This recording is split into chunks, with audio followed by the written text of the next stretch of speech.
Momento família.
Ok, hoje nós vamos dar seguimento aqui à nossa série de estudos intitulada Cartas da Prisão. Estamos falando sobre a carta de Paulo aos Efésios. Hoje já é a nossa 8ª lição e nós estamos avançando até bastante rápido. Dentro dessa carta já estamos passando agora para a segunda metade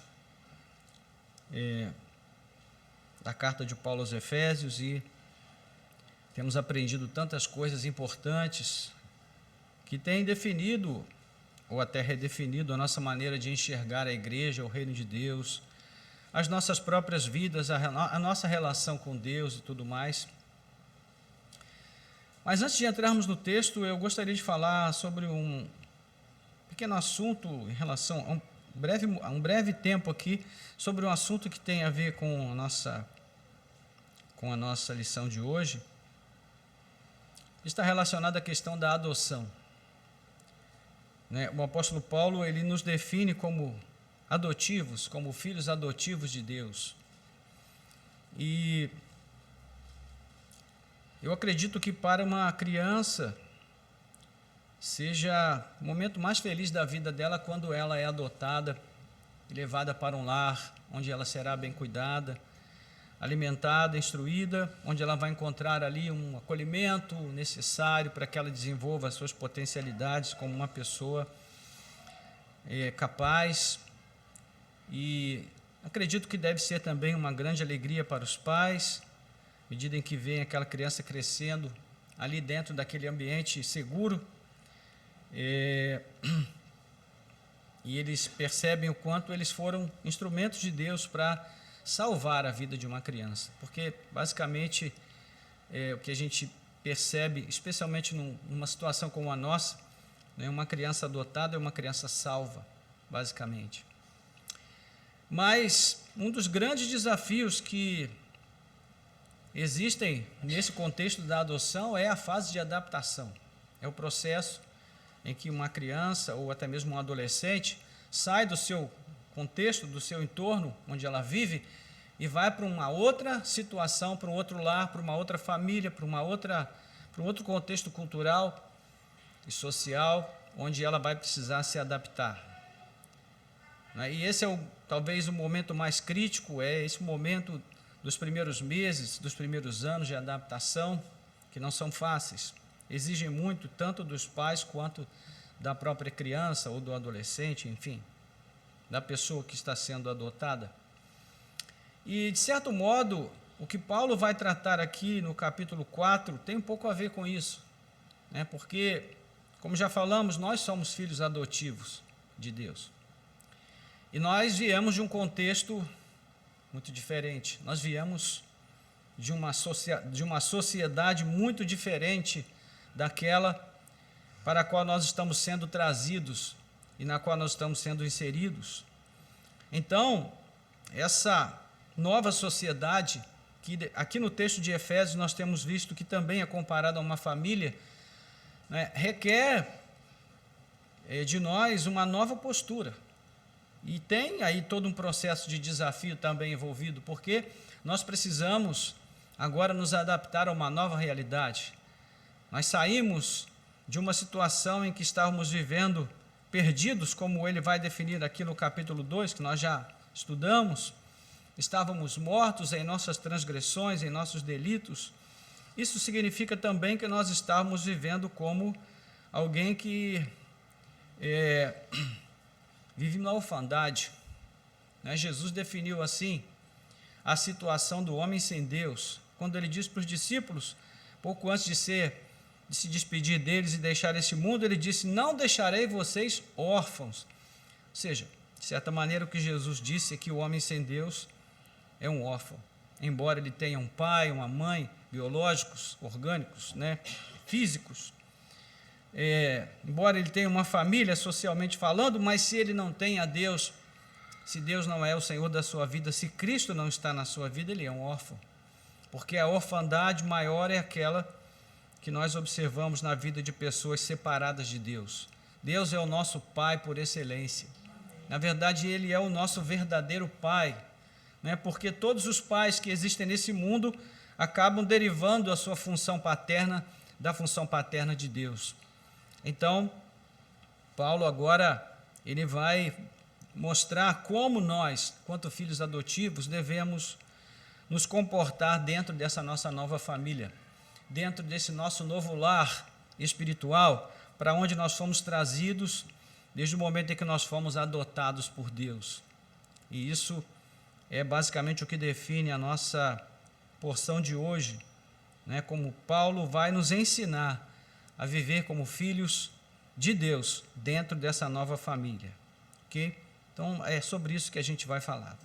E para nos ambientar um pouco, vamos falar primeiro aqui sobre alguns pressupostos da unidade que a Bíblia estabelece. Paulo já vinha falando sobre eles, já de algum tempo aqui. Então, se a gente voltar lá no capítulo 1, ele vai falar a respeito do fato de nós termos sido predestinados para a adoção de filhos, ou nos predestinou para Ele, Deus nos predestinou para Ele, para sermos adotados como seus filhos, versículo 5. E ele vai seguindo aqui, mostrando que essa obra, que é realizada em Cristo Jesus, porque é em Cristo que nós somos feitos filhos de Deus, filhos adotivos de Deus. Então, ele vai mostrar que, dentro desse processo que nos envolve, do qual nossa vida faz parte, Deus não está trazendo para si apenas as pessoas a quem Ele quer salvar, mas Ele está querendo convergir para Cristo todas as coisas, fazer convergir para Cristo todas as coisas. Ou seja, aqui nós já temos um primeiro pressuposto da unidade, quando o versículo 9 diz que Ele nos revelou o mistério da sua vontade, segundo o propósito que Ele apresentou em Cristo, de fazer convergir nele, na dispensação da plenitude dos tempos, todas as coisas, tanto as do céu como as da terra. Ou seja, o propósito de Deus é fazer com que em Cristo, que é o centro de tudo, sejam unidas, sejam ligadas, sejam firmadas, juntas, todas as coisas. Então, ou seja, tudo aquilo que está separado, tudo aquilo que está disperso, através da obra de Cristo, Deus está agora unindo, convergindo, atraindo para si. Então, essa é uma outra forma de nós falarmos a respeito do que Deus está fazendo por nós e em nós. Ele está nos atraindo para si. Ok? Então, no verso 15 em diante, Paulo começa a orar para que Deus possa nos mostrar exatamente como Ele está fazendo essa obra em nós, para que nós possamos enxergar a riqueza daquilo que Ele tem concedido a cada um de nós. No capítulo 2, ele vai mostrar exatamente o contexto desagregador e também desintegrador em que nós vivíamos, quando tínhamos sobre nós forças poderosas agindo para nos levar a essa situação. E dentre essas forças ele vai destacar, sobretudo, o pecado, que é aquele selo que resume tudo isso, mas como é que esse pecado se manifesta? Através da influência do mundo, ou seja, ele diz que nós vivíamos no curso deste mundo, segundo o príncipe da potestade do ar, Ele também diz que nós andávamos no passado segundo as inclinações da nossa carne e dos nossos pensamentos, e éramos por natureza filhos da ira como os demais. Então, filhos da ira são os desagregados, são aqueles que vivem longe da casa paterna, são aqueles que vivem como alvos do juízo de Deus e não do amor de Deus, né? Mas, no verso 4, ele diz que Deus, por causa do seu grande amor, o que ele fez? Ele nos trouxe para perto de si, ele nos aproximou dele, ele nos trouxe para a sua presença, para a sua comunhão, para a sua casa, não é? E ele fez isso para quê? Com o verso 10, com o fim de que nós pudéssemos agora deixar as nossas obras más e perversas e pudéssemos viver as boas obras que ele preparou desde o princípio para que nós andássemos nelas. Não é? E aí, ele vai mostrar aqui um elemento de coesão e de unidade extremamente importante dos versos 11 em diante do capítulo 2, que é quando ele fala que Deus, em Cristo, ele derrubou a parede da separação. E nesse ato de derrubar a parede de separação, Deus uniu judeus e gentios, ou seja, tanto o povo eleito do passado, quanto os povos que seriam incluídos dentro desse contexto da aliança, que viriam de todas as nações, de todas as gentes. E aqui, né, como Paulo mesmo define, Deus criou em Cristo Jesus uma nova humanidade.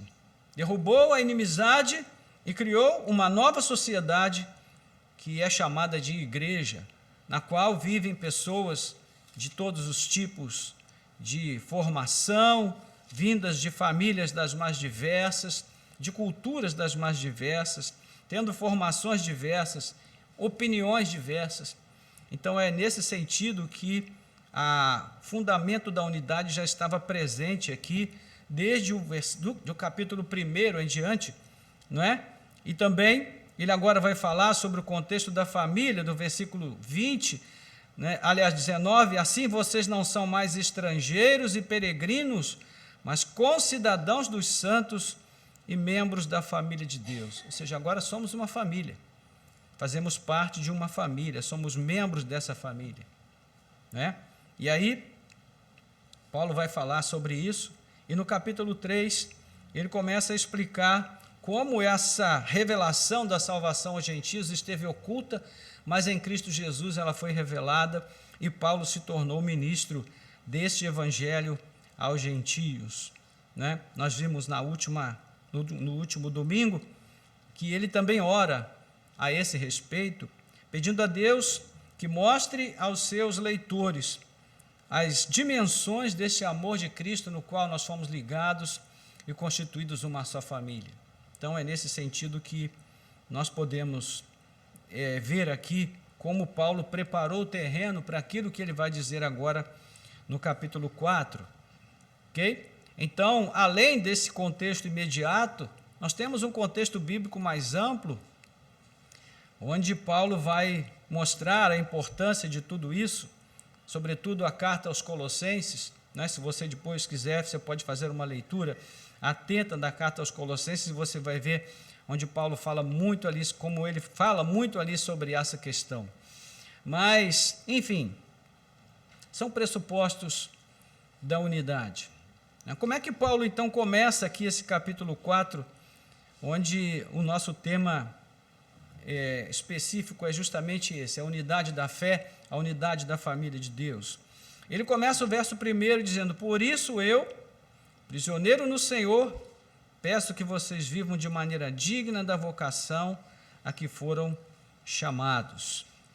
Então, Paulo começa o capítulo 4 como ele começou o capítulo 3, né, se definindo como um prisioneiro do Senhor ou no Senhor. Então, nós vamos fazer a leitura do verso 1 até o verso 6, depois nós vamos orar e aí vamos entrar no texto propriamente dito, ok?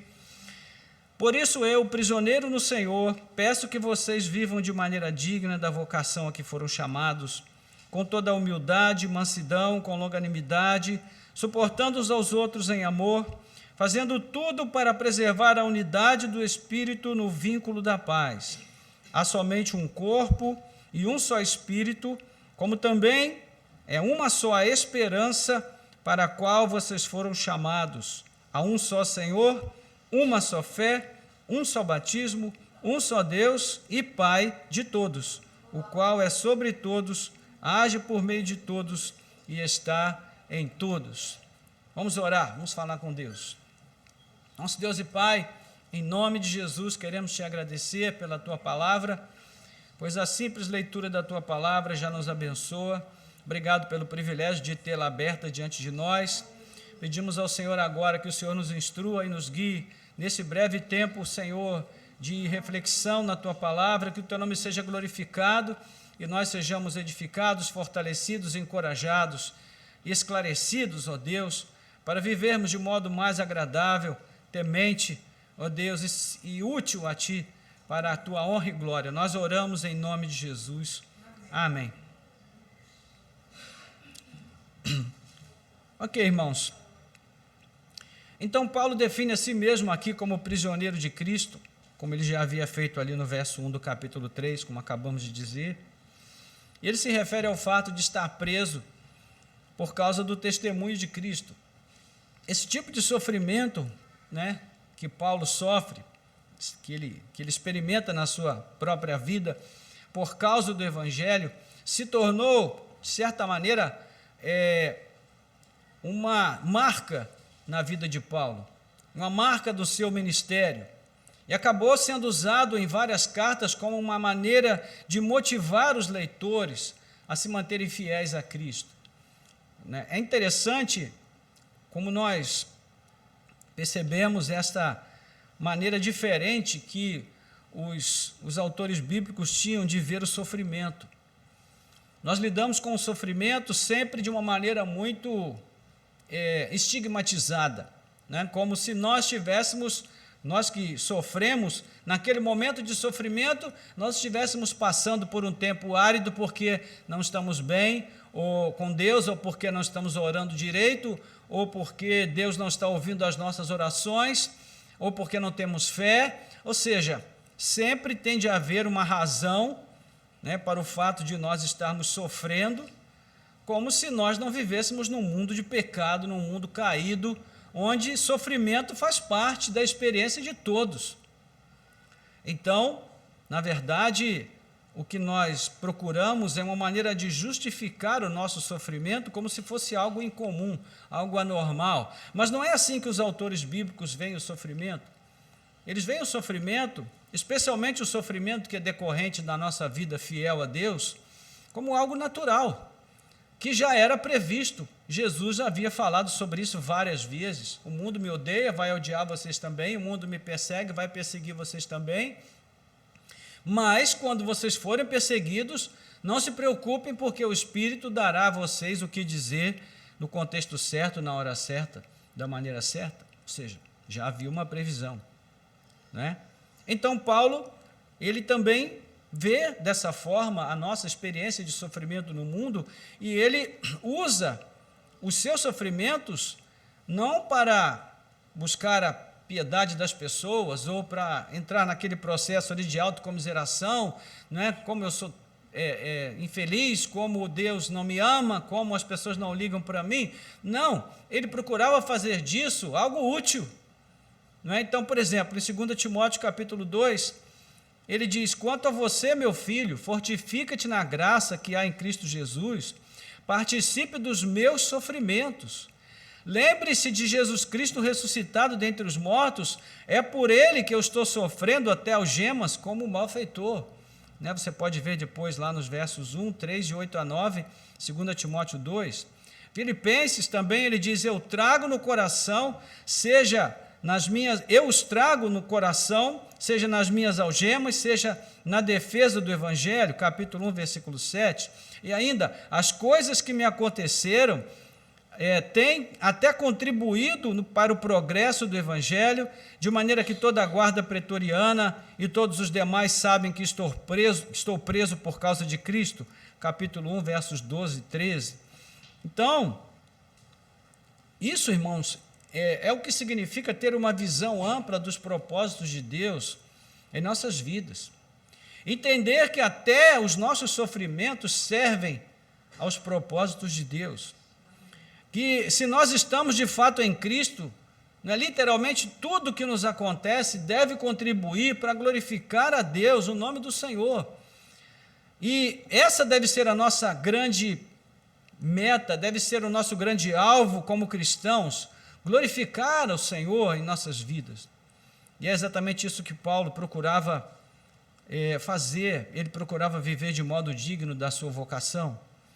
Não é? Então, se ele sente essa tranquilidade, se ele se sente à vontade para apelar aos irmãos de Éfeso, para que eles sejam também capazes de viver uma vida digna da sua vocação, é porque ele mesmo, Paulo, procura fazer isso. Não é? Ele já havia exposto o glorioso plano de salvação de Deus, já havia orado por eles, conforme nós vimos, agora lhe cabe o quê? Pedir que eles ponham em prática de uma maneira eficaz, não é? De uma forma clara e que todos possam perceber aquilo que Cristo fez por eles. Eles devem de algum modo colocar em prática uma vida que glorifique a Deus por isso, que seja compatível com aquilo que Cristo fez por ele, tudo que eles receberam de Cristo. E a gente precisa pensar um pouquinho sobre isso aqui, porque Paulo entende que o fato de seus leitores tomarem conhecimento de tudo que Deus fez por eles em Cristo, né, sobretudo pela exposição dos capítulos 1 a 3, é motivo suficiente para que eles se disponham a viver de uma forma digna de honrar a Cristo. E é interessante, irmãos, que hoje em dia, principalmente, parece que isso já não é mais motivo suficiente para nós. A sensação que temos é que Deus sempre tem que fazer alguma coisa a mais para a gente poder ter disposição de louvar, de engrandecer o seu nome, de dar graças a Deus. Não é verdade, irmãos? Sempre tem que ter alguma coisa além. Mas veja, meus irmãos amados, se Deus não fizesse mais nada por nós, além do que ele fez em Cristo Jesus na cruz do Calvário, isto já seria motivo suficiente para nós glorificarmos a Deus todo o tempo. Porque, leia Efésios capítulo 1 a 3, com atenção, você vai ver todos os motivos aí. Então, a dignidade do chamado, da vocação, deve ser refletida na dignidade do testemunho. Se a vocação é digna, se o chamado é digno, o testemunho também precisa ser digno. Na verdade, Paulo, ele está pedindo alguma coisa que, em estrito senso, ele poderia exigir, não é? Em outra carta da mesma época, ele fala a Filemão, lá nos versículos 8 a 10, não é? Ele está pedindo que Filemão receba Onésimo de volta como um filho e não mais como um escravo. E então ele diz, olha, Filemão, eu poderia exigir de você, mas eu peço a você como um amigo que você me atenda. Receba esse homem agora não mais como um escravo, mas como um irmão. Então, se a gente leva em conta o que já foi visto nos versos 1 a 10 do capítulo 2, nos mostra o quê? Que o modo de vida dos seus leitores, dos leitores de Paulo, ele espera que seja transformado de tal maneira que a sua conduta revele a pessoa de Cristo. Ou seja, tem de haver um antes e um depois. Não há como permanecer a mesma coisa sem haver mudança, transformação. Se realmente nós nascemos de novo, essa nova vida tem que ser vista. E essa linha de raciocínio vai permear toda a carta. Se você depois avançar um pouquinho lá no capítulo 5, versos 8 a 11, Paulo diz, olha, vocês agora são filhos da luz, então não podem mais viver como se fossem filhos das trevas. Então veja, mais uma vez ele mostra a mudança da filiação. Antes nós vivíamos como filhos da ira, nós vivíamos como filhos das trevas, agora nós somos filhos de Deus. Então tem que haver mudança.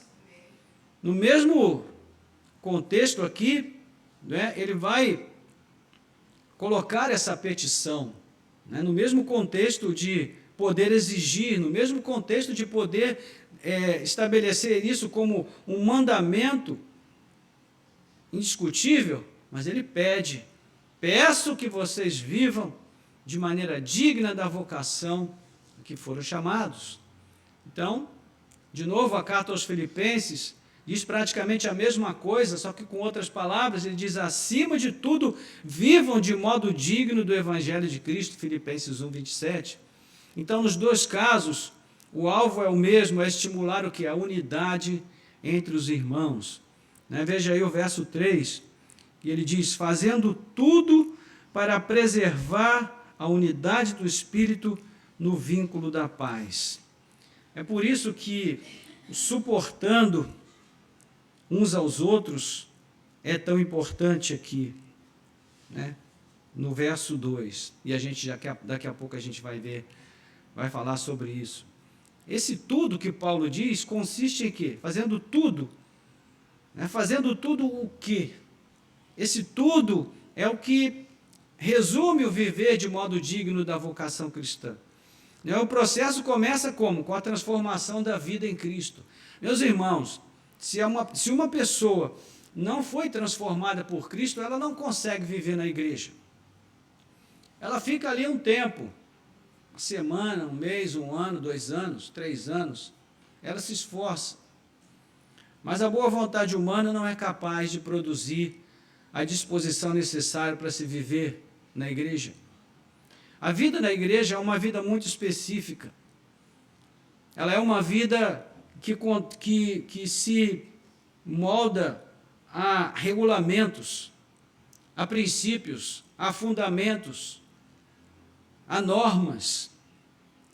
E hoje nós vivemos num mundo onde norma, regra, princípio, fundamento, regulamento, essas coisas são muito mal vistas. São indicativos de que há um opressor de plantão, querendo nos oprimir, querendo tirar a nossa liberdade, enquanto Paulo diz que Cristo nos chamou justamente para a liberdade. Então, essa mudança que Cristo promove no íntimo de cada um, ela não é só importante, ela é essencial, porque se isso não acontece, não existe como viver na família de Deus sem ser filho de Deus. E essa obra vai ser descrita, nos capítulos que a gente já viu, de uma série de maneiras diferentes. Paulo fala de uma nova aliança, de um novo povo de Deus, ele fala de um homem novo, ele fala de uma família nova, de uma nova sociedade. Então, os membros dessa nova família não podem mais continuar vivendo como antes, quando eles viviam separados de Deus e da comunidade do povo eleito. Veja aí no verso 17, do capítulo 4. Isso, portanto, digo e no Senhor testifico, não vivam mais como gentios, que vivem na vaidade dos seus próprios pensamentos. Ou seja, viveram antes, mas não vivam mais. No capítulo 5, verso 15, portanto, tenham cuidado com a maneira como vocês vivem, e vivam não como tolos, mas como sábios. Quem são os tolos? Os filhos da ira, os filhos das trevas, aqueles que estão longe de Deus. Quem são os sábios? Ou pelo menos deveriam ser? Os filhos de Deus, aqueles que estão vivendo na nova família, na igreja, no reino de Deus, que é representado aqui neste mundo pela igreja, embora igreja e reino sejam duas coisas diferentes, mas enfim.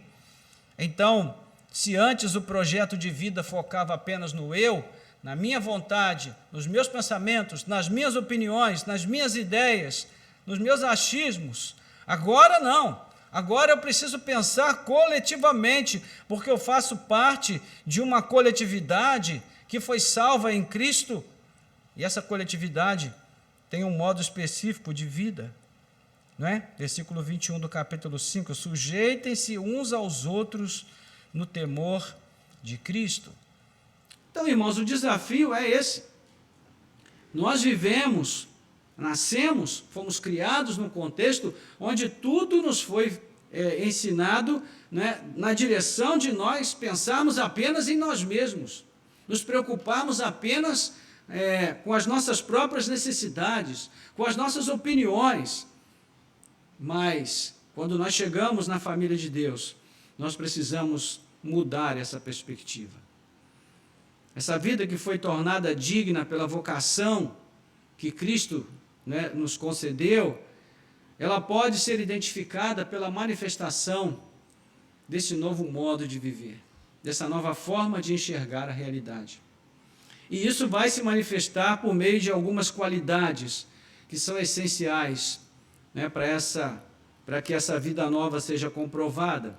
E nós vamos ver isso aí na partir do verso 2. Paulo diz: com toda a humildade e mansidão, com longanimidade, suportando uns aos outros em amor. E é interessante que ele vai falar aqui de virtudes que são, teoricamente, fáceis de nós concordarmos, né, com elas. Claro, todo mundo tem que ser humilde, claro, todo mundo tem que ter mansidão, longanimidade, nós temos que suportar uns aos outros. A questão é praticar, não é concordar. Né? E é interessante que a humildade, por exemplo, na antiguidade, não era bem vista. Na antiguidade, a humildade representava aquilo que é baixo, aquilo que é sem valor. Uma pessoa humilde não era bem vista. Ela era vista como alguém que não tinha apreço por si mesmo, que não se amava, que não se valorizava. Na cultura grega, a humildade não era nem uma virtude, era tratada quase que como um defeito. Né? E a humildade era atribuída à dissimulação dos escravos quando eles queriam alcançar o favor dos seus donos. Então, eles se mostravam humildes. Vejam como a visão sobre a humildade era diferente. Então, a nossa visão cristã positiva da humildade como uma qualidade que deve ser cultivada, ela veio primeiramente da cultura judaica, onde a humildade é justamente o oposto de ter uma visão exaltada sobre si mesmo, de se olhar como superior, como acima dos demais. Não é? Então, é esse o sentido da palavra aqui no nosso texto, onde a humildade é imediatamente associada à gentileza ou à docilidade, como nós vamos ver a seguir, porque isso fala de uma atitude que valoriza o outro, que considera a dignidade do outro e que vê nesse outro alguém que é digno de receber bons tratos da minha parte. Ou seja, é uma visão equilibrada de si mesmo. Quando eu tenho uma visão equilibrada de mim mesmo, eu consigo valorizar o outro. Mas quando a visão que eu tenho sobre mim é uma visão exagerada, é uma visão muito distorcida, não é? O que vai acontecer? Eu só valorizo a mim, não valorizo mais ninguém. Então, para eu sair de mim, eu preciso ter uma opinião a meu respeito que seja equilibrada, não é? Ou seja, que não exagere o senso de autoimportância. Agora, é somente em Cristo que a humildade se torna realmente uma virtude plena. Por quê? Porque Cristo foi alguém que viveu neste mundo sempre com uma atitude servil e sacrificial, por amor aos outros, por amor a nós. E ele mostrou isso ao mundo e mostrou o valor e o poder da humildade, porque foi de forma humilde que ele venceu. Venceu o mundo, venceu a morte, venceu o diabo, venceu o pecado, venceu tudo com uma atitude servil e humilde durante o tempo da sua caminhada nesse mundo. Então, por tudo isso, irmãos, a humildade se tornou uma virtude essencial ao caráter cristão, não é? Veja comigo aí Atos capítulo 20, versículo 19.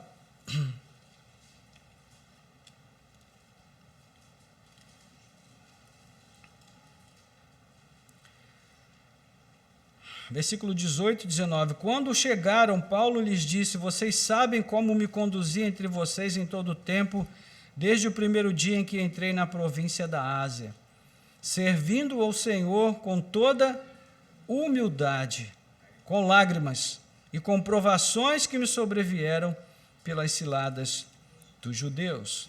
Ou seja, Paulo atribui à humildade esse valor de uma virtude essencial à vida cristã. Ele mesmo era um homem que procurava cultivar a humildade no seu coração. Mas, além disso, ele também fala sobre a mansidão.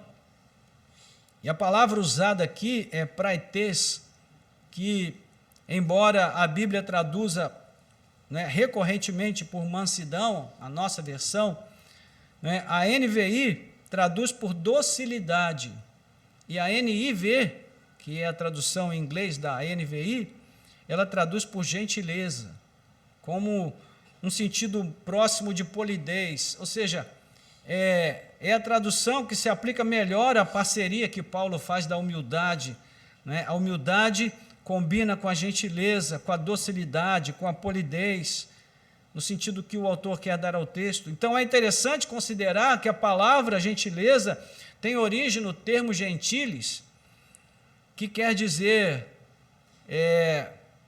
ou seja, de bem com a família, que você está de bem com a família, é esse sentido. Não é? O mesmo clã ou a mesma família, ou seja, eu pertenço ao mesmo clã e à mesma família, então eu preciso estar de bem com essa família, com esse clã, eu preciso viver bem nele. Não é? Assim como a polidez significa algo refinado, elegante. Irmãos, eu tenho falado aqui constantemente, e acho que ainda vou falar muitas vezes, uma coisa lamentável que nós percebemos no evangélico, especialmente aqui no Brasil, porque é onde a gente vive, onde a gente conhece, é que nós somos um povo muito arrogante. Nós somos um povo muito deselegante, muito agressivo, muito áspero, muito ácido na nossa forma de tratar os outros, até dentro da igreja. E, infelizmente, a gente percebe isso com muito mais frequência do que nós gostaríamos de perceber. Mas veja, esse é justamente o ambiente onde nós deveríamos nos tratar com maior elegância, com maior docilidade, com maior gentileza, porque o amor de Cristo está presente entre nós. Ele é a razão de nós estarmos aqui. Então, como é que eu posso estar num ambiente encharcado do amor de Deus e agir de uma maneira grosseira, áspera, rude, agressiva? Como eu posso agir dessa forma? Não é? De modo incompassivo, não perdoo, não relevo, não levo em conta que eu também sou um pecador, que preciso da misericórdia de Deus, então o que eu vou oferecer para o outro? Eu vou oferecer para ele o que eu preciso que ele me ofereça. Não é isso que Cristo nos ensina? Faça pelo outro aquilo que você quer que façam por você. Então, não parece, mas esse assunto é um assunto muito sério, irmãos. Quando a gente passa lá nos viadutos, próximo ali, especialmente a rodoviária Novo Rio, né, que a gente lê as frases do profeta gentileza, a gente acaba olhando para a gentileza como algo vulgar, de pouca importância. Mas a verdade é que a gentileza é uma das demonstrações mais claras de que Cristo realmente transformou a vida de alguém. Porque quando Cristo está em nossas vidas, nós somos gentis. Isso é o que Paulo está dizendo aqui. Então, a ideia original é que se deve tratar bem quem é da família, não é? 1 Coríntios capítulo 10, versículo 1, vai mostrar que a gentileza fazia parte das perfeições de Cristo. Paulo diz que nós devemos ser gentis, assim como Cristo, como exemplo de Cristo. O seu valor se verifica nas relações interpessoais e principalmente em circunstâncias que exigem maior esforço, porque tem gente que é mais fácil a gente ser gentil com ela, né? Mas tem outras que nem tanto. Mas é justamente nesse momento em que a gente precisa demonstrar. Veja aí no capítulo 6, versículo 1 de Gálatas, perdão, voltando um pouquinho, 6, versículo 1 de Gálatas. Irmãos, se alguém for surpreendido em alguma falta, vocês que são espirituais, restaurem essa pessoa com espírito de amargura. É isso que está aí na sua Bíblia? Não, com espírito de brandura, não é isso? É isso. Ou seja, não é dizer assim, vou te perdoar dessa vez, mas não faz outra vez, não. É assim que o texto ensina? Não, o texto ensina que nós devemos perdoar com espírito de brandura, restaurar com espírito de brandura. Então é dessa maneira que nós devemos nos relacionar na família de Deus, não é? E Tito capítulo 3, versículo 2, avançando mais um pouquinho,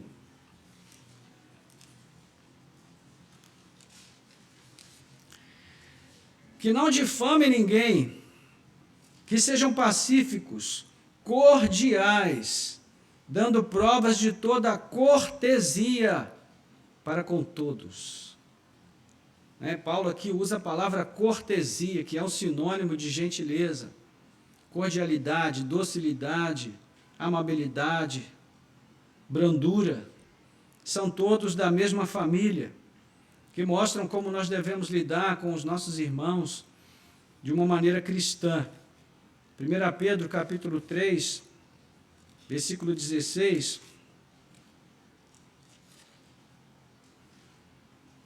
Mas façam isso com mansidão, que é a mesma palavra que poderia ser traduzida aqui como gentileza, e temor, com boa consciência, de modo que naquilo que vocês que falam mal de vocês, fiquem envergonhados esses que difamam a boa conduta que vocês têm em Cristo. Ou seja, Pedro está mostrando que a nossa boa conduta envolve a gentileza, a cortesia, a amabilidade. Então, a gentileza deve ser entendida aqui como o exato oposto de muitas coisas que a gente faz, né? A grosseria, a truculência, a brutalidade. E então trata-se de uma atitude suave, gentil, pacífica, ligada à submissão, né? Infelizmente, a nossa cultura brasileira é uma cultura muito machista, né? Muito machista.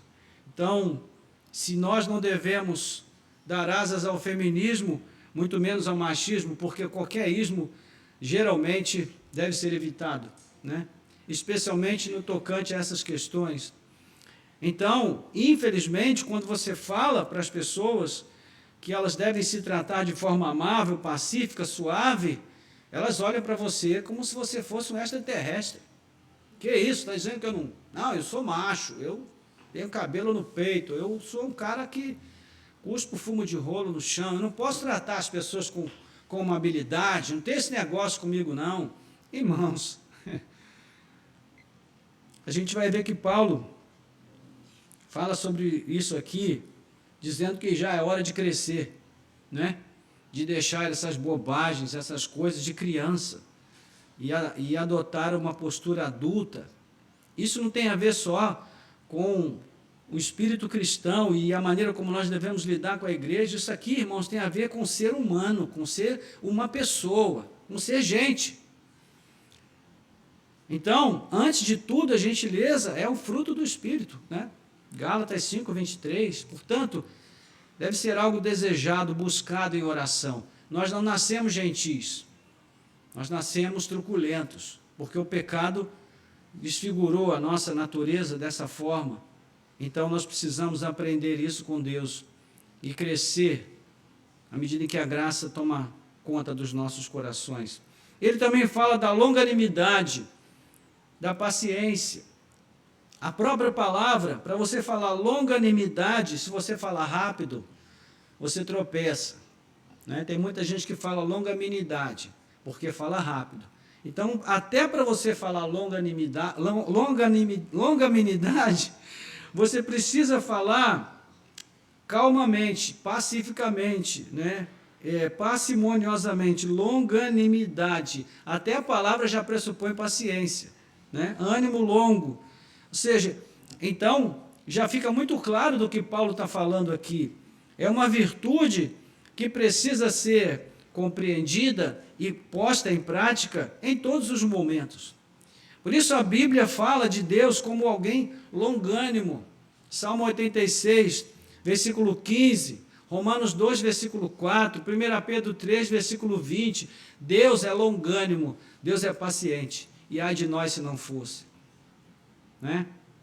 Ai de nós se não fosse. O apóstolo Paulo diz que, aliás, não o apóstolo Paulo, mas há um texto muito conhecido de nós, não é, que Deus é tardio, que diz que Deus é tardio em irar-se, mas rico em misericórdia. Então, a ideia de alguém que persiste em sua convicção de não ceder à provocação, né, de não retribuir o mal recebido, é uma pessoa que entende que existe um exemplo a ser seguido, que se o próprio Deus é longânimo, é paciente, eu também preciso ser. Então, vamos ver 2 Coríntios capítulo 2, 6 a 6. 2 Coríntios 2, aliás, 2 Coríntios 6, versículo 6, que diz: na pureza, no saber, na paciência, na bondade, no Espírito Santo, no amor não fingido. Paulo falando sobre o testemunho dele, na forma como ele se conduziu, embora estivesse vivendo momentos de grande tribulação.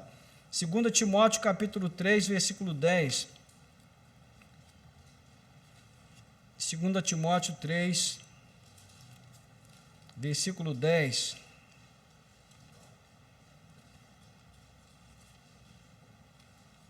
Vai dizer assim: mas você tem seguido de perto o meu ensino, a minha conduta, o meu propósito, a minha fé, a minha paciência.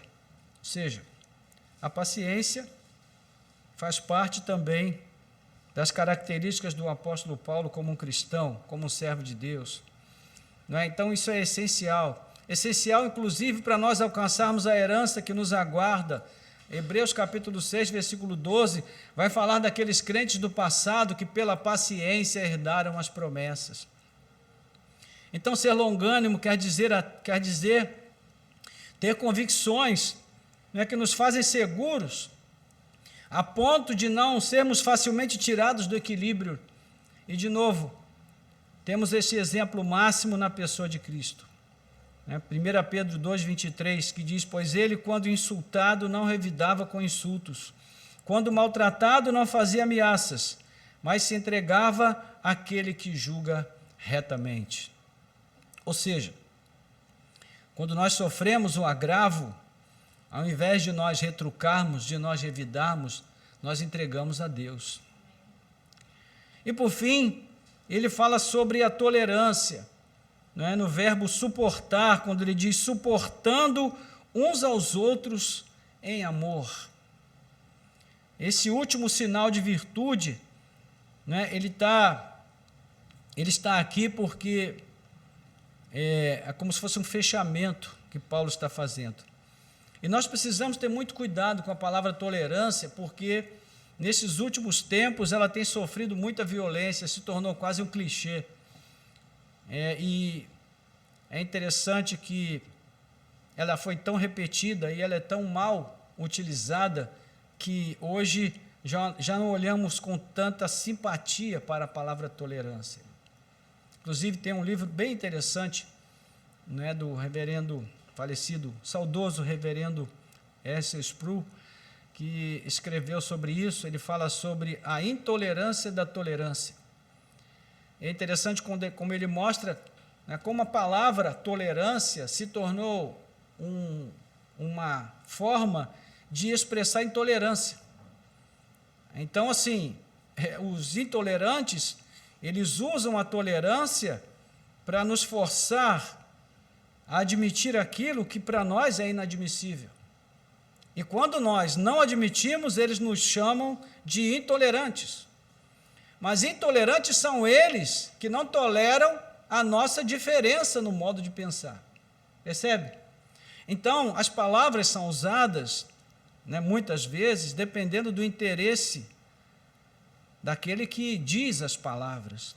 E tolerância é uma dessas palavras, mas ela não deixou de ter o seu significado, ela não deixou de ter a sua importância.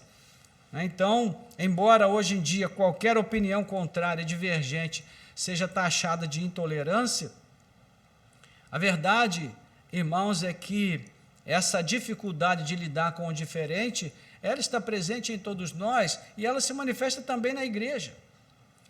Então, no sentido original de tolerância, continua valendo. E é muito relevante para a vida na igreja. No grego, a frase usada por Paulo, ela significa basicamente carregar pessoas irritantes nos meus ombros. É isso. Imagine carregar uma pessoa irritante nos teus ombros. E mesmo assim, irmãos, ele ainda coloca um outro termo aqui que é para ninguém ter dúvida do que ele quer dizer. Ele diz que é suportar, que é fazer isso em amor. Suportando uns aos outros em amor. Para ninguém ter... Bom, do que Paulo está falando? Ele está falando de tolerância. Ele está falando de usar de clemência, de perdoar os erros alheios, de tentar seguir em frente com aquele que errou, mesmo que ele tenha errado diretamente comigo, contra mim. Porque foi isso que Cristo fez e faz constantemente em nossas vidas. Irmãos, o que aconteceu hoje de manhã, quando nós saímos da cama, quando nós nos demos conta de que estávamos vivos, acordamos, abrimos os olhos, saímos da cama? O que aconteceu? O Senhor estava nos dando uma nova oportunidade. Todos os dias nós recebemos uma nova oportunidade. O Senhor hoje nos deu uma nova oportunidade. Então, mesmo que ontem nós tenhamos passado um dia onde pecamos, onde cometemos vários erros, mesmo assim, no novo dia de hoje o Senhor disse: olha, estou te dando uma nova chance, uma nova oportunidade. E é isso, irmãos, que é ser tolerante. É dar uma nova oportunidade para as pessoas. Ah, mas tem gente que vive fazendo coisas contra mim. Quantas vezes eu tenho que fazer isso? 70 vezes 7. Não é o que Jesus ensinou? Ou seja, e tem gente que é tão caxias que com certeza vai contar, né? Bom, já estou aqui na 40ª, 89ª, só falta mais uma. Se depois disso acontecer... Não, irmãos, isso é só uma forma de dizer sempre. Sempre. Né? Tudo isso é difícil? Sim, irmãos, é muito difícil. É justamente por isso que Paulo termina a lista com o amor. Porque o amor é o que dá a base para toda virtude. É melhor deixar o próprio Paulo falar, aliás, a esse respeito. Não é quando ele vai dizer na carta aos Colossenses, em um texto semelhante, ele diz: portanto, como eleitos de Deus, santos e amados, revistam-se de profunda compaixão, de bondade, de humildade, de mansidão, de paciência, suportem-se uns aos outros e perdoem-se mutuamente, caso alguém tenha motivo de queixa contra outra pessoa. Assim como o Senhor perdoou vocês, perdoem também uns aos outros. Acima de tudo isto, porém, esteja o amor, que é o vínculo da perfeição. Colossenses 3, 12 a 14. Não é preciso dizer nada mais, porque o texto já fala por si mesmo. O amor é o vínculo da perfeição. Perfeição em que sentido? Perfeição no sentido de colocar em prática essas virtudes que estão relacionadas à maneira como eu trato com o outro, como eu lido com as outras pessoas, perdão. Então, qualquer grau de aperfeiçoamento que nós possamos alcançar, irmãos, nasce do amor. Não é uma questão do nosso amor. Eu não tenho amor para dar para ninguém. Mas o amor de Deus que está em mim, esse eu posso compartilhar. É por isso que Paulo diz, né, aqui no texto de Colossenses, ele começa dizendo: portanto, como eleitos de Deus, santos e amados, ou seja, já que eu sou amado, então eu posso compartilhar desse amor que eu recebo com outras pessoas. Ok? Então esse amor que foi derramado em nossos corações, ele deve transbordar e moldar as nossas relações dentro do objetivo de viver em unidade. Acelerando um pouquinho aqui agora, o que nós vemos então? Que o amor, bem como todos esses sinais de virtude aqui, que são decorrentes do amor, devem se manifestar na vida cristã se ela é verdadeira. Eles são o pressuposto da unidade. e todos eles vão trabalhar em favor da unidade, e são indicativos claros de que a pessoa que testemunha essas virtudes realmente pertence a Cristo. Versos 4 e 6, agora Paulo vai falar sobre a unidade como uma característica divina que existe no próprio Deus. Versículo 4, há somente um corpo e um só Espírito, como também é uma só esperança para a qual vocês foram chamados. Há um só Senhor, uma só fé, um só batismo, um só Deus e Pai de todos, o qual é sobre todos, age por meio de todos e está em todos. Então a unidade é uma característica divina. A Trindade Santíssima é o maior e mais perfeito exemplo do que significa a unidade. O Deus Pai, o Deus Filho e o Deus Espírito Santo são três pessoas distintas em uma substância, em uma essência ou uma natureza. Ou seja, aqui está a definição mais perfeita da coexistência entre a diversidade e a unidade. Não é por acaso que Paulo vem descrevendo o plano e a execução da obra de Deus, de salvar aqueles que ele escolheu, como um evento trinitário, do Pai, do Filho e do Espírito Santo. É Ele, esse Deus, que vai fazer novas todas as coisas em nossas vidas, e ele vai mostrar aqui, Paulo, nos versos 4 e 6, que ele faz isso por meio das três pessoas divinas.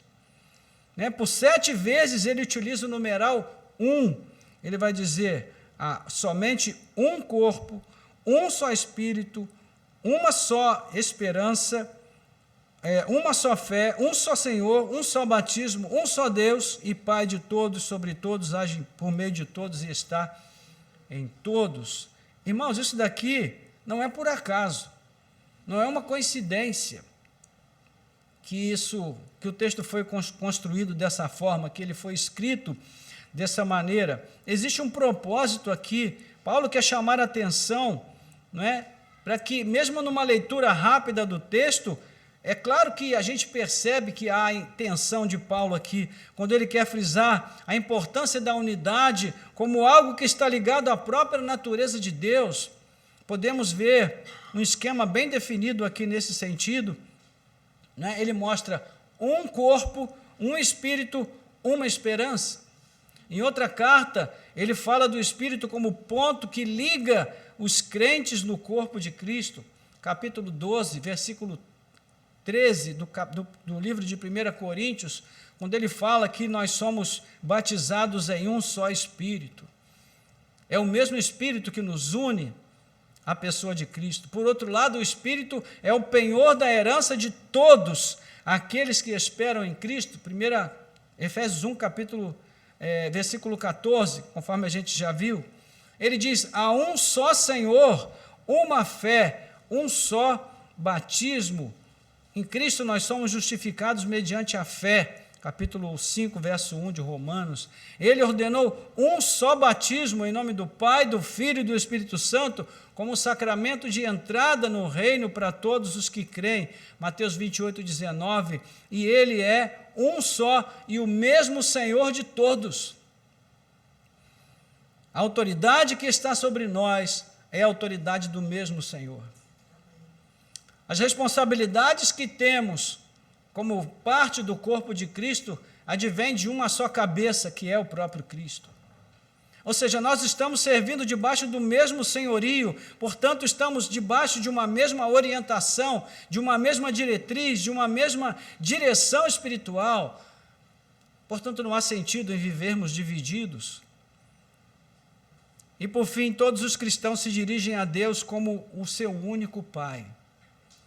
Esse Deus único é Pai e soberano sobre todos, age em todos e está em todos.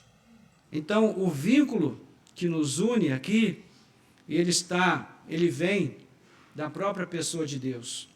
A unidade do Espírito. Observe como Paulo fecha essa porção do texto. Ele começou enfatizando, que tudo aqui se define em em favor da unidade.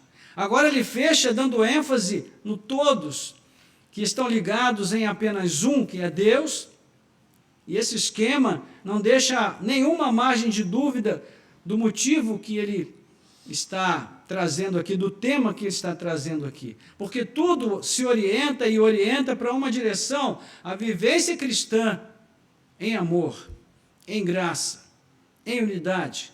O fundamento da unidade da igreja é Cristo e a vida comunitária perfeitamente harmônica e corporativa da Trindade Santíssima. Então, irmãos, a ideia principal aqui a destacar é o seguinte: tentar destruir a unidade da igreja, trabalhar na igreja contra a unidade é o mesmo que atentar contra a Trindade ou trabalhar contra ela.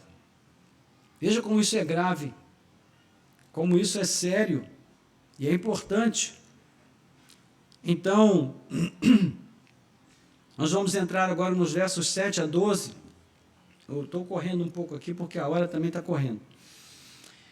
E a graça foi concedida a cada um de nós segundo a medida do dom de Cristo. Por isso diz: quando ele subiu às alturas, levou cativo o cativeiro e concedeu dons aos homens. Ora, o que quer dizer subiu, senão que também havia descido até as regiões inferiores da terra?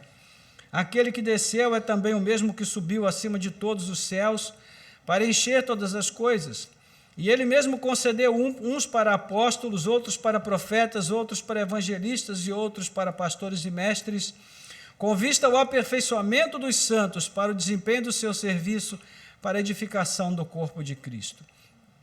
Então agora Paulo entra num outro campo dentro do mesmo tema, que são os desafios que a unidade enfrenta na vida da igreja.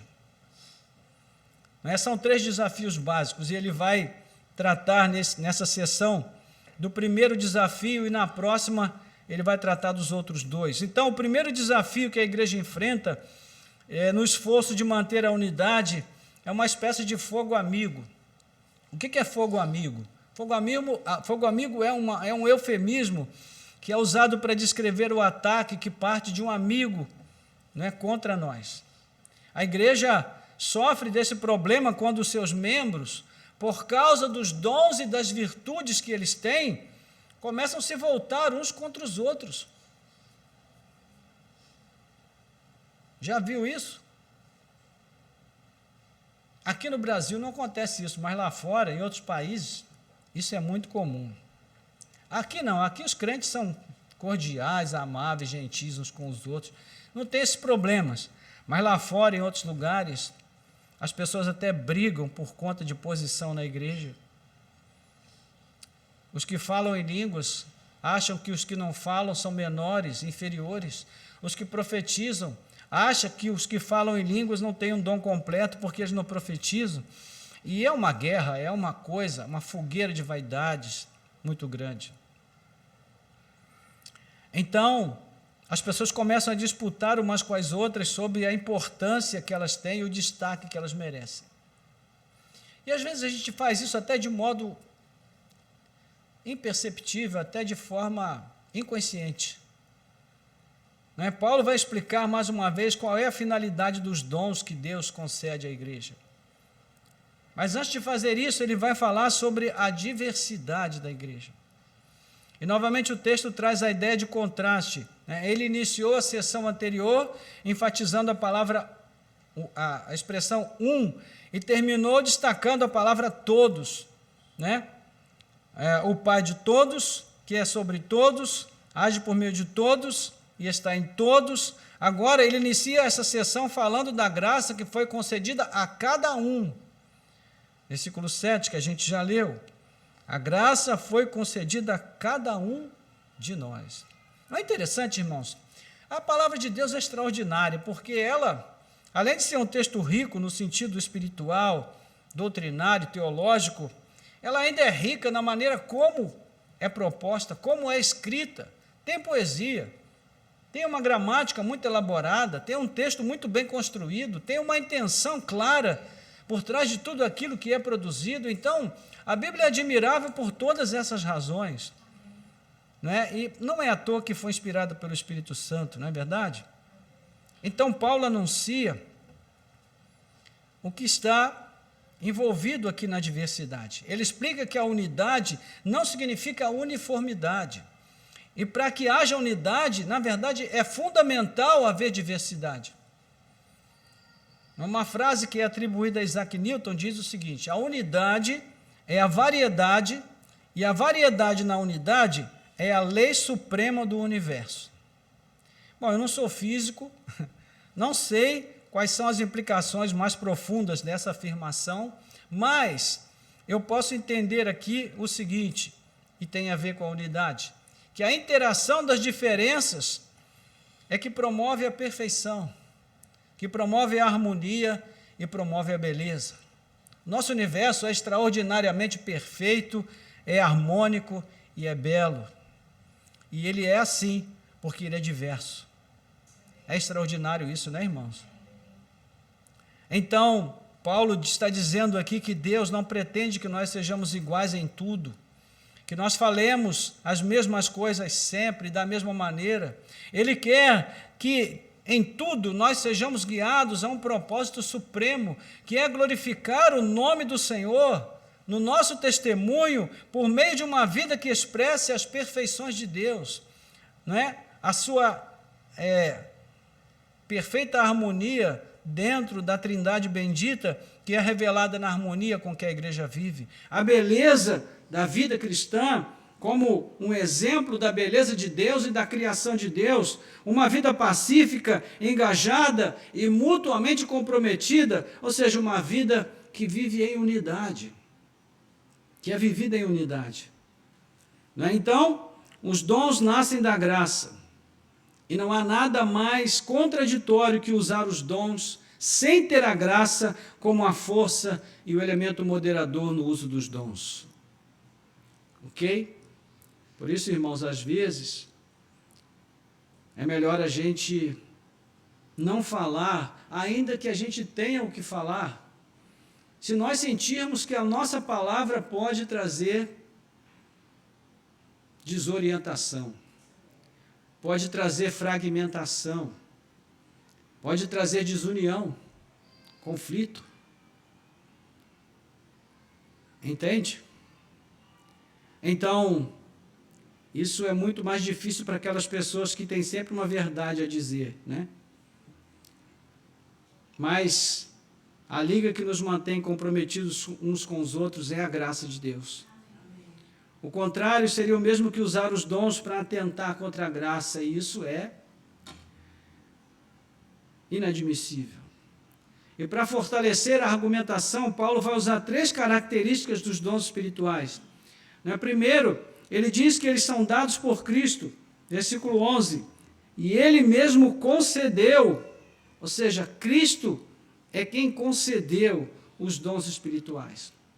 Esse é um outro aspecto muito importante, né, porque os dons foram concedidos a nós como um efeito da exaltação do triunfo de Cristo.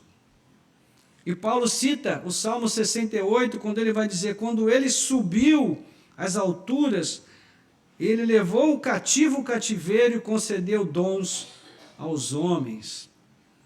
É muito interessante a citação desse texto aqui, porque ele fala sobre o clamor de Israel por livramento e a vitória de Deus como grande rei sobre todos os inimigos do seu povo. E Paulo aplica essa passagem bíblica a Cristo, afirmando com isso que Jesus Cristo, em sua vitória sobre o pecado, sobre a morte, sobre o inferno, ele trouxe o sentido pleno do Salmo, né, nos versos 7 a 10, como Paulo descreve aqui. Cristo não apenas cumpriu a sua missão na terra, irmãos, mas ele também voltou para a glória celestial, levando cativo o cativeiro, para o qual toda a raça humana estava destinada, não é? E dando sentido pleno aqui a todas as coisas, Cristo operou essa obra de modo completo e perfeito. Agora, todos os seres celestiais poderiam celebrar com Cristo a sua vitória, não é? Na sua jornada de descida, de humilhação, mas também na sua subida de exaltação, na sua ressurreição gloriosa e na ascensão à destra de Deus. E esse é o Cristo que nós celebramos cada vez que nós nos reunimos em seu nome. É na presença dele que nós cantamos, que nós fazemos as nossas orações, que nós pregamos a sua palavra, Isso deveria ter um peso, um temor, e trazer um temor grande aos nossos corações, bem como uma grande alegria, quando nós valorizamos essa oportunidade de nos reunir em seu nome. Esse é o mesmo Cristo que distribui dons à sua igreja. Ele também diz que os dons são variados, versículo 11. Ele concedeu uns para apóstolos, outros para profetas, para evangelistas, para pastores e mestres. Então, os profetas eram dotados de uma estimulação especial do Espírito Santo para trazer uma mensagem específica a uma pessoa ou à própria igreja. Você pode conferir depois 1 Coríntios 4, 24, 25, 14, 24 e 25 e Atos 11, 23 a 30. Os evangelistas eram pessoas capacitadas à missão de levar as boas novas de um lugar para o outro. Nós temos um exemplo de Filipe, lá em Atos 8, que desce para Samaria para levar a palavra de Deus.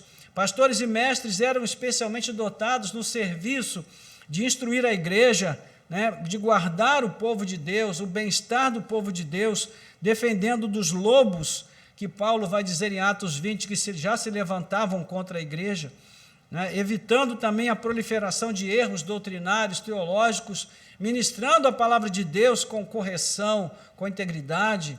Essa era a função dos pastores e mestres. E é sempre bom ressaltar, irmãos, que a ênfase aqui é sempre posta na variedade de dons e não na importância de quem professa esses dons, de quem testemunha esses dons, manifesta esses dons. Não somos nós que somos importantes. O importante é o que Cristo tem feito por nosso intermédio. A ideia primária é de que todos são importantes e contribuem para a edificação do corpo. Então, todos os dons são concessões de Cristo para a igreja. E essa palavra, para mim, foi muito bem escolhida pela NAA, porque ela é perfeita. Ela mostra que os dons são concessões, eles não são nossos. Eles pertencem a Cristo.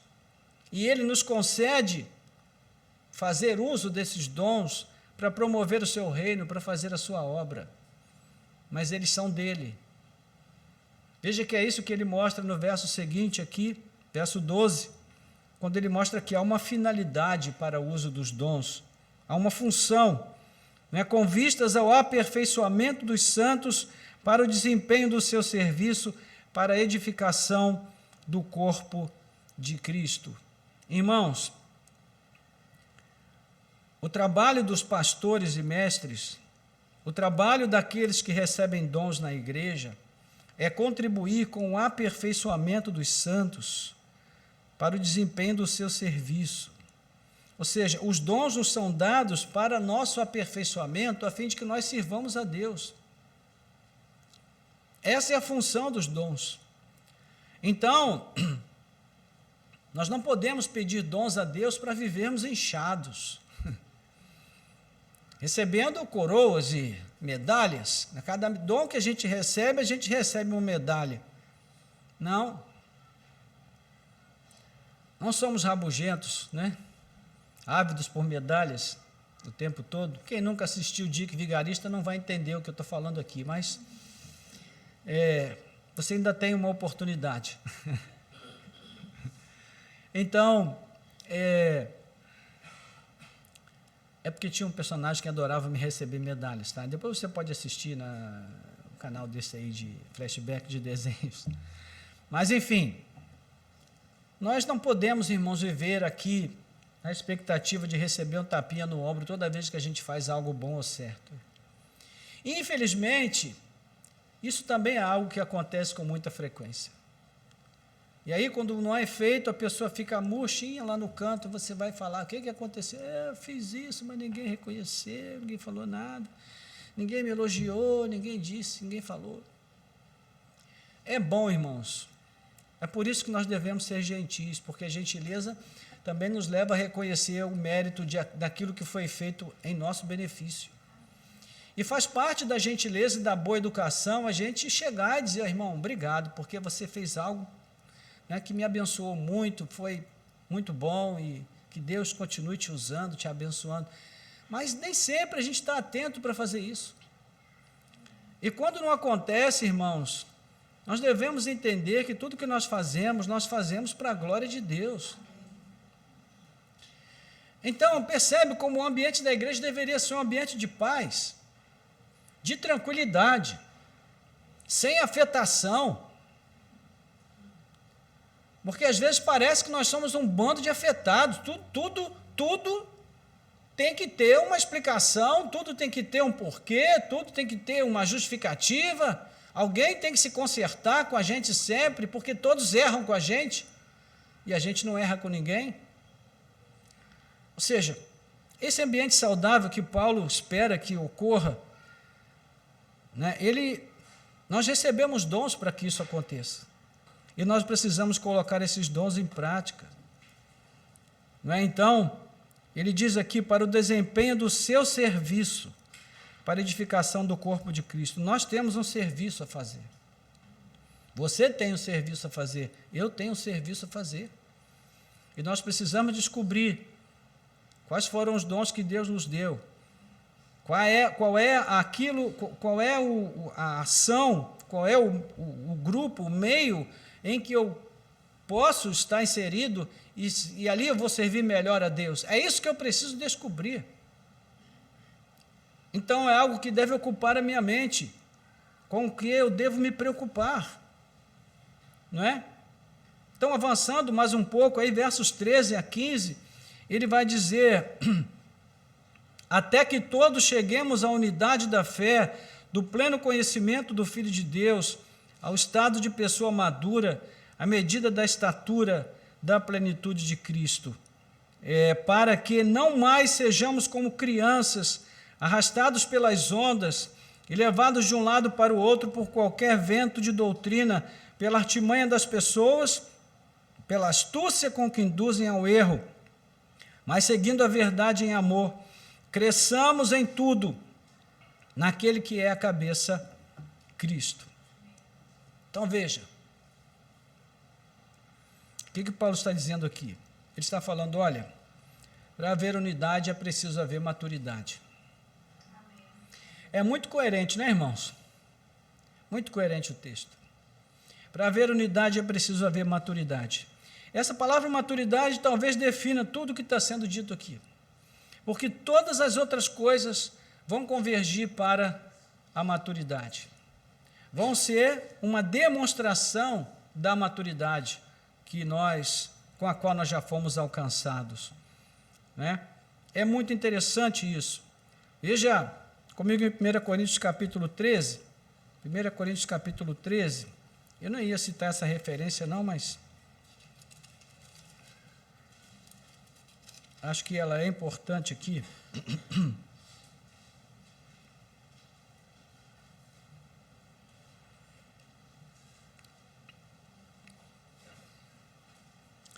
1 Coríntios 13, a partir do verso 11, todo mundo conhece o que diz 1 Coríntios 13, onde Paulo fala sobre o valor, sobre o amor como um dom supremo.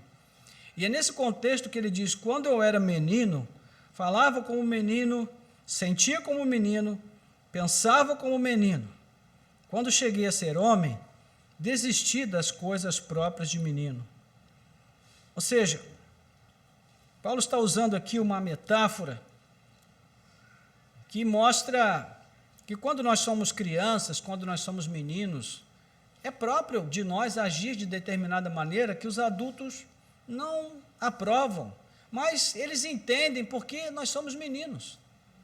Então, é toda a lógica, né?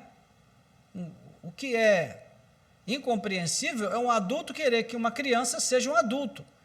Mas, quando uma criança é criança, os adultos entendem que ela age como criança porque ela é uma criança.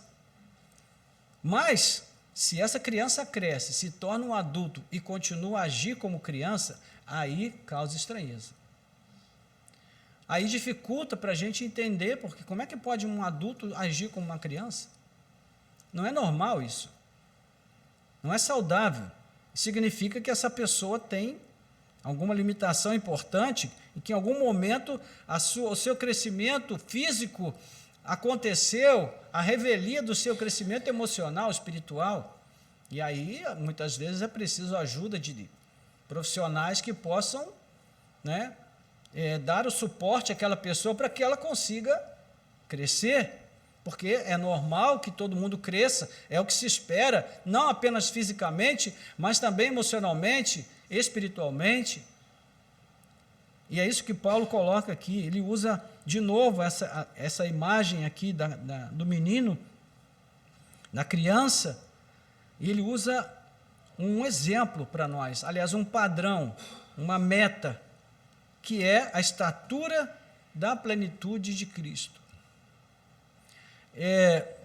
Eu não tenho certeza, mas acho que é a única vez no Novo Testamento que é usada essa medida, a estatura da plenitude de Cristo. Ou seja, quer dizer que Paulo, então, está dizendo que o nosso modelo é Cristo. Exatamente. É isso que ele está dizendo. O nosso modelo é Cristo. É por isso, irmãos, que nós sempre corremos riscos quando nós estabelecemos modelos humanos, pessoas comuns como nós, que são pecadores como nós, como padrão, como modelo. Eu queria tanto ser como Elias. E se você olhar Elias naquele buraco lá na caverna, né, ele não estava só na caverna física, ele estava numa caverna existencial, psicológica. Você vai ver que ele era um homem frágil. Tiago diz isso com todas as letras. Elias era um homem frágil como nós, que tinha limitações como nós. No entanto, ele orou e Deus ouviu. Isso quer dizer que se nós orarmos, Deus também pode nos ouvir, porque nós somos limitados, mas não depende de nós, depende da graça de Deus. Então, o mesmo se aplica a essa questão quando nós estabelecemos modelos humanos que são como nós, pecadores como nós limitamos aquilo que Deus quer fazer nas nossas vidas. E muitas vezes nós acabamos interrompendo o nosso processo de crescimento rumo à estatura de Cristo, porque nós nos satisfazemos com modelos humanos. Entende? Existe um grande líder evangélico que nos anos 80 e 90, especialmente, estava no auge, né, da sua fama no Brasil, e ele era seguido. Naquela época não tinha esse negócio de seguir, né, mas muita gente o seguia, não tinha redes sociais, mas comprava os seus livros aos borbotões, ouvia os seus programas na rádio, e ele era um líder muito influente. Eu mesmo tinha muitos livros dele, ainda tenho alguns. E quando esse líder caiu, meu Deus, foi um efeito cascata. Muita gente caiu e muita gente nunca mais se levantou. Hoje esse líder ele é praticamente um herege, mas ele ainda continua sendo seguido por muita gente. Então, irmãos, nós devemos sempre aprender com os bons exemplos. Nós devemos sempre levar em conta aquelas pessoas que fazem coisas que nos mostram como nós deveríamos proceder em Cristo Jesus, porque aquilo que foi feito condiz com a palavra de Deus. Mas nós jamais podemos deixar que essas pessoas se tornem modelo para nós. O nosso modelo é Cristo. Porque se nós olharmos para Cristo, nós nunca vamos cair, nem mesmo tropeçar. Ele é o nosso padrão. Por isso que Paulo coloca Cristo aqui como padrão. Ele é o modelo, é aquele para quem nós devemos olhar. O meu alvo é Cristo. E não adianta a gente só falar que o nosso alvo é Cristo, né? Porque teve outro também que falou que o alvo dele é Cristo, fez uma música assim que fez muito sucesso e depois... Então, não adianta a gente apenas falar, nós precisamos fazer com que isso se torne algo prático em nossas vidas, não é? E tudo isso está sendo colocado em vistas aqui, a unidade, até que todos cheguemos à unidade da fé e do pleno conhecimento do Filho de Deus, ao estado de pessoa madura, à medida da estatura da plenitude de Cristo. Irmãos, veja bem, Paulo está colocando aqui um alvo final para nós. Isso aqui, nós não vamos alcançar a perfeição nesta vida, não vamos alcançar. Mas a nossa meta deve ser a perfeição. Porque, veja bem, quem procura o mínimo não vai alcançar nada. Se nós queremos alcançar uma vida cristã que seja verdadeira, que seja autêntica, ainda que imperfeita, o nosso alvo tem que ser o máximo. E o máximo é Cristo. Ele é o nosso máximo. Não é? Já falei aqui sobre aquele livro Bom, Inimigo do Ótimo. E tem muito a ver com isso. A gente às vezes se contenta com o bom e deixa o ótimo para lá. Só que, irmãos, a nossa meta é o ótimo. O ótimo é Cristo. Ele é perfeito. Ele é aquele para quem nós devemos olhar e desejar imitá-lo. Não é? E isso vai nos levar aqui, versículo 14, para que não mais sejamos como crianças, arrastados pelas ondas e levados de um lado para outro por qualquer vento de doutrina, pela artimanha de pessoas, pela astúcia com que induzem ao erro. Veja que mesmo na igreja primitiva já existiam pessoas que torciam ou distorciam a palavra de Deus para levar os outros a errar. E Paulo está dizendo, se a nossa mente for uma mente infantil, uma mente despreparada, uma mente imatura, como a mente de uma criança, se nós formos ingênuos como crianças, nós seremos arrastados por qualquer ventinho de doutrina, por qualquer coisinha diferente que aparecer. E quanta gente tem sido arrastada hoje, meus irmãos, para todo tipo de loucura dentro da igreja. Quem assiste aí esses vídeos rápidos aí sabe do que eu estou falando, né? É cada maluquice que aparece que você fica pensando, meu Deus do céu, quem foi que disse que isso aí tem a ver com Deus, com a palavra de Deus? Muita loucura. Isso acontece porque são crianças, cuja mente é ingênua, é despreparada, é imatura, está sendo arrastada por essas ondas, por esses ventos. Né? Então, ele diz, nós precisamos nos proteger a nossa mente. E a única forma de nós fazermos isso é nós focarmos a nossa mente naquele que é perfeito. Aprendermos da sua palavra, crescermos a cada dia com o conhecimento de Cristo. Esse é o alvo aqui, né? Crescermos no conhecimento de Cristo, pleno conhecimento do Filho de Deus. E por fim, seguindo a verdade em amor, cresçamos em tudo naquele que é a cabeça, Cristo. Então ele fecha de uma maneira muito coerente e consistente com tudo que ele vinha falando desde o princípio do capítulo. Né? Se nós temos que seguir alguma coisa, se temos que seguir alguém, sigamos a Jesus. É muito fácil, né? Quando a gente abre lá as redes sociais e vê alguma coisa interessante que a gente gostou, a gente coloca seguir. E tem muita coisa interessante, realmente, instrutiva, muita coisa boa. Mas, meus irmãos, todo dia de manhã, quando a gente acorda, a primeira coisa que nós deveríamos fazer seria dobrar os nossos joelhos e apertar o botãozinho de seguir a Cristo, antes de seguir qualquer outro, ou qualquer outra pessoa, ou qualquer outra coisa. Nós deveríamos apertar aquele botãozinho, né, de seguir a Cristo. Nós fazemos isso com os nossos joelhos dobrados, no nosso lugar de oração, o nosso quarto, com a porta fechada. Né? É claro que isso pode ser em qualquer lugar onde a gente tenha disponibilidade para fazer, mas é o feijão com arroz, é o dia a dia, é seguindo a verdade todo dia, dia a dia. Não é simples, não é fácil, mas é fundamental.